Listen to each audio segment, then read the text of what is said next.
हिंदू धर्म में देवियों की अत्यधिक मान्यता है, जिसके चलते जगह जगह जागरण, कीर्तन और माता की चौकी का आयोजन आए दिन होता ही रहता है।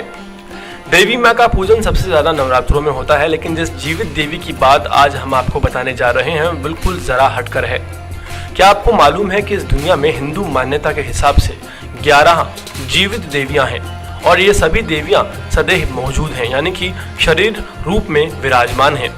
हम आपको बताने जा रहे हैं महाकाली देवी का जीवित स्वरूप, और आपको ये जानकर और भी ज्यादा आश्चर्य होगा कि ये देवी भारत में नहीं है। जी हाँ, जीवित देवी के नाम से प्रसिद्ध मान्यता की शुरुआत 17वीं शताब्दी के प्रारंभ में हो गई थी। तब से लेकर अब तक नेपाल निवासी छोटी बच्चियों को देवी का रूप मानकर उन्हें मंदिरों में रखकर उनकी पूजा करते हैं। उन्हें समाज और अपने परिवार से अलग रहना पड़ता है। नेपाल के लोग इन्हें जीवित देवियां, जिन्हें कुमारी देवी कहा जाता है, को महाकाली का स्वरूप मानते हैं, और जब तक ये जवान नहीं हो जाती, अर्थात जब तक इन्हें मासिक धर्म शुरू नहीं हो जाता, तब तक ये कुमारी देवी की पद्धति पर रहती हैं और उसके बाद कोई अन्य बालिका कुमारी देवी बनाई जाती है। नेपाल में करीब 11 कुमारी देवियां होती हैं, जिनमें से रॉयल गॉडेस या कुमारी देवी को सबसे प्रमुख माना गया है।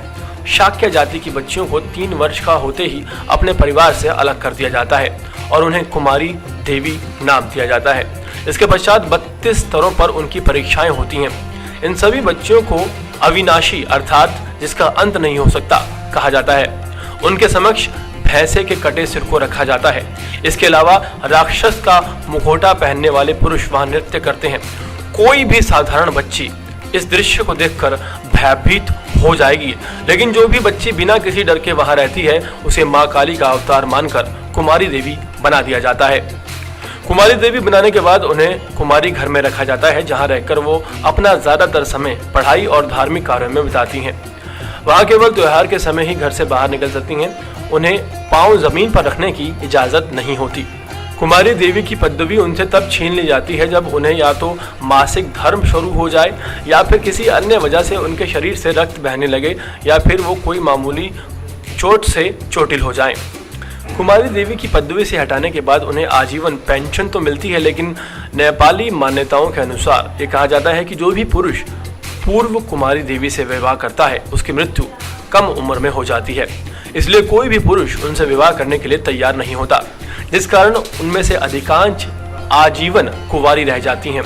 हालांकि यह मान्यता एक साधारण बच्ची को देवी का दर्जा तो दिलवाती है, लेकिन ये मान्यता उस बच्ची से उसके सर्वोच्च अधिकार को छीन लेती है।